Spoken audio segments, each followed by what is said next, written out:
Yo! Alors nous sommes actuellement mi-décembre et en fait ce que j'ai envie de faire c'est d'essayer de dresser un bilan de l'année 2020 parce que je pense que pour beaucoup d'entre nous elle a été assez chaotique. Alors pour ça je vais pas le faire tout seul, c'est-à-dire que j'ai décidé d'appeler des proches, des amis et des collègues et puis on va voir ce que ça donne ensemble et puis bonne vidéo à tous.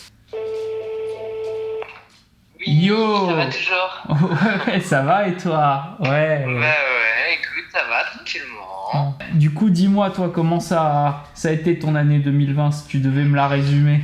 Oh, bah moi, du coup, ça a été plein de changements pendant toute l'année au final. Ouais. Donc après, moi, le changement, c'est un truc que j'apprécie. Donc moi, de base, j'étais en saison, donc le confinement qui est tombé mi-mars, du coup, ça a complètement bouleversé le truc puisque je devais finir ma saison fin avril.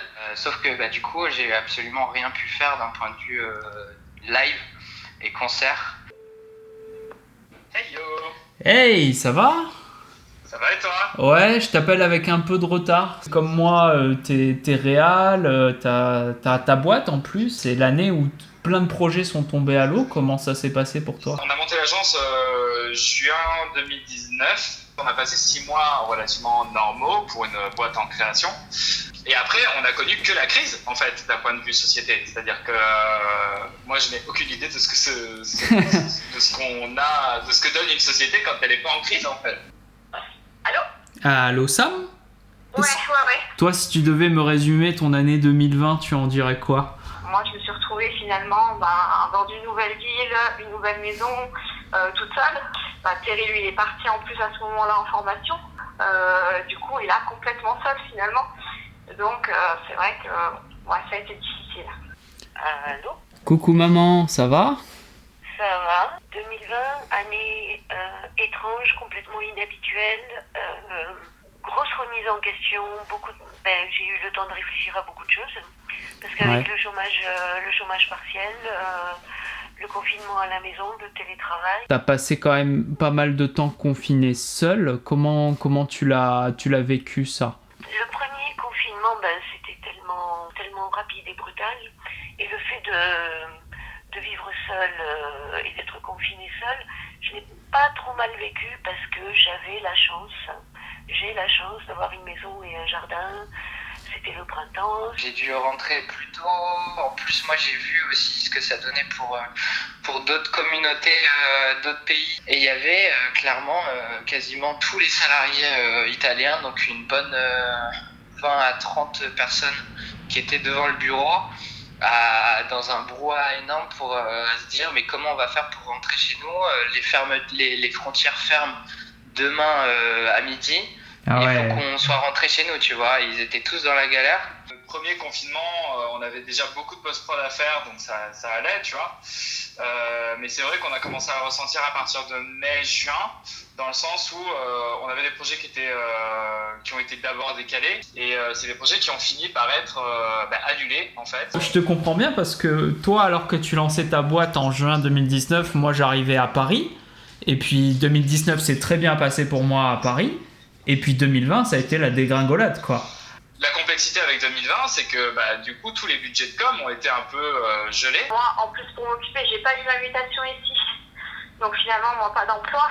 Donc au niveau pour faire des rencontres, c'est compliqué. Voilà. Faire un réseau finalement avec le confinement, c'est compliqué parce qu'au départ, tu peux te mettre dans une association ou même j'ai essayé de faire un peu de sport, de la danse. J'ai pu rentrer à Toulouse, du coup j'ai été confiné, avec. Après moi j'ai la chance aussi d'être en colocation en temps normal, donc j'étais pas seul. Pendant la période entre les deux confinements, j'ai essayé de rechercher du taf avec mon nouveau diplôme, de super technicien polyvalent. Voilà, vu qu'il n'y a plus de live. C'est ça. Donc au final. On a beau envoyer des CV, des lettres de motivation partout. Le seul retour que j'ai eu, c'était une université. Ce serait cool d'avoir ce taf parce que c'est un taf, mais bon, c'est pas non plus du spectacle. Je vais pas non plus super m'amuser, quoi. Mais à l'issue de cette période de confinement, est tombée l'annonce d'un plan de suppression d'emploi. Et ce sont ces différents éléments, à savoir chômage partiel, plan de suppression d'emploi, travail à distance, qui ont provoqué, questionnement tout seul, finalement, tu dois faire face à toi-même, à tes idées. Et la seule personne que tu vois finalement matin et soir, c'est toi-même. Donc, il faut arriver à être en accord avec soi. Ouais. Voilà. Et c'est aussi, moi, de mon côté, j'ai fait pas mal d'introspection. Je me suis un peu concentrée sur moi-même et ça m'a quand même fait beaucoup de bien. Je pense qu'il y a du positif qui en est ressorti quand même. Je me suis un peu coupé des médias et tout ça pour éviter le côté anxiogène, on va dire.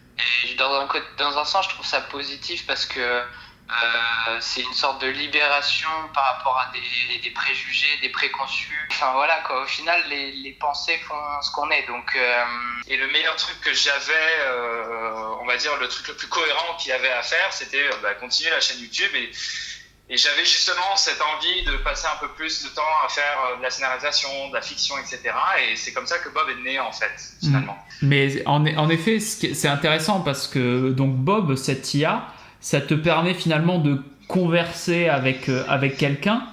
Alors, et justement, en 2020, on souffre tous, dans le domaine créatif, de ne pas pouvoir tourner des trucs dehors, de ne pas pouvoir interagir. Finalement, ça te permet de créer des interactions, de faire venir quelqu'un dans tes vidéos alors que tu pourrais pas sinon. Enfin, moi, je sais que je suis du genre à aimer bouger partout, voir plein de personnes différentes, tous ces trucs-là. Mais au final, le fait d'être plus avec une personne, limite tous les jours, ça nous permet de développer plus notre patience et notre compassion et aussi de se rendre compte à quel point les gens, quels qu'ils soient, en fait, ont un côté reflet de nous-mêmes.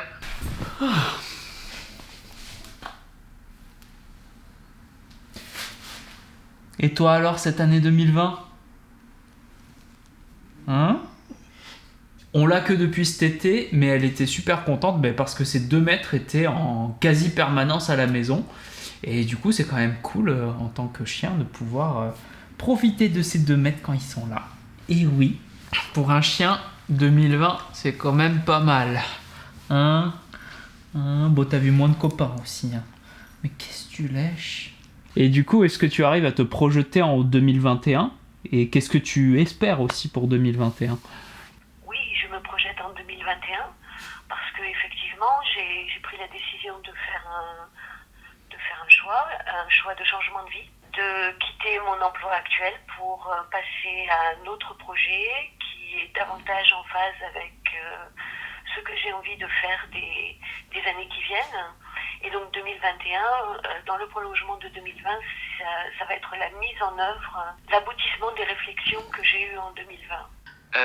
Je faisais grand minimum 2 concerts par mois, grand minimum 1 toutes les 2 semaines, voire toutes les semaines.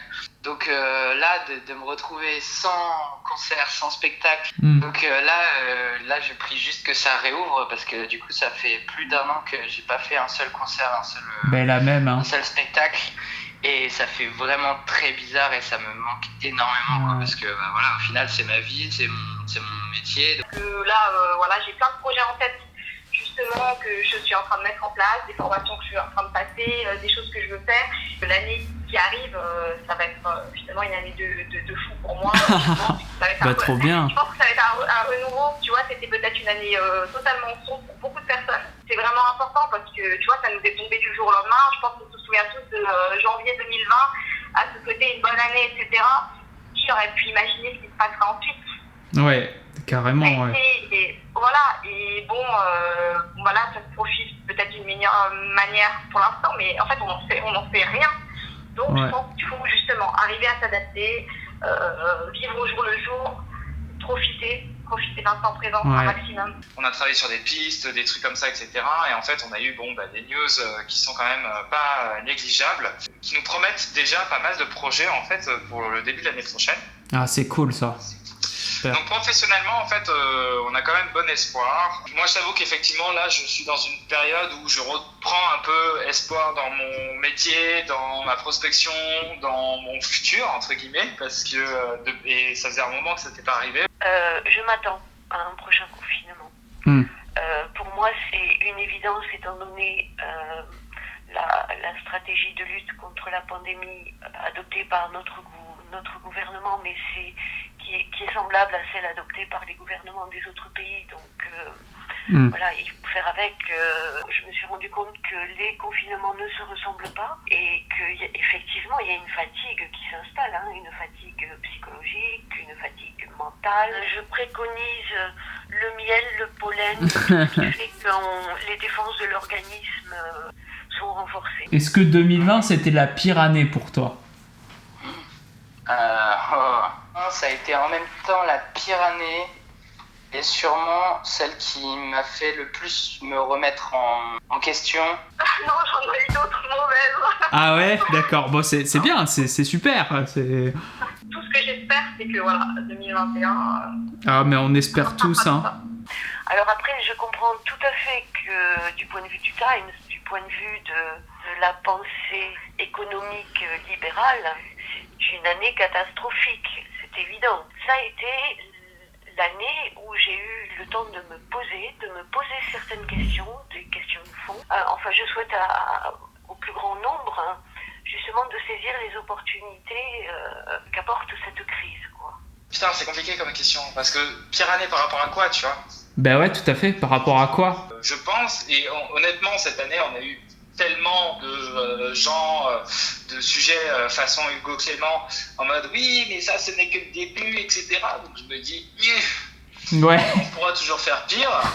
Maintenant, si on s'arrête à 2020 et que là, le monde s'arrête demain, effectivement, c'est une des pires années, en tout cas, dans toutes les situations. De toute façon, il y a du mauvais, il y a du bon, en fait. Si on peut pas en tirer du bon, c'est qu'il y a quelque chose qu'on a raté, tu vois. Un des trucs les plus positifs en 2020, c'est ton retour sur YouTube aussi. Ah, c'est trop gentil.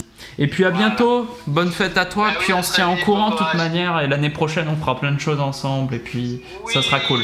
Bah allez, je vais te laisser, tu feras des gros bisous à Elia d'ailleurs. Ouais, et toi à Terry, et puis à bientôt. Et puis voilà, on se tient en courant, on se voit en fin d'année de toute manière. On se prend en pleine gueule l'impermanence des choses, quoi. Ah ouais, là clairement, là on est dans le bouddhisme pur. Ciao. Bisous.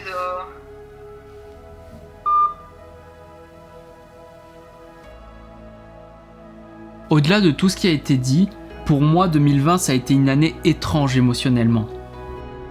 Parce que je me suis retrouvé plusieurs fois tourné vers le passé. Dans une forme de nostalgie des moments où j'étais entouré avec des amis ou des proches. Des moments que je passais parfois sans faire attention à la chance que j'avais. Mais c'est pas pour autant que je me suis enfermé dans mes souvenirs. Au contraire, ça me fait apprécier d'autant plus que j'ai maintenant les instants simples sans prétention, mais qui sont en fait si précieux. Comme tout le monde, j'espère que 2021 sera une année où je pourrai concrétiser plein de projets. Et je profiterai bien plus de tous les moments de partage que je pourrai avoir. Mais encore une fois, je prends ce qui arrive. Et si on est reconfiné, je sais quoi faire. Bonne fête à tous et à l'année prochaine.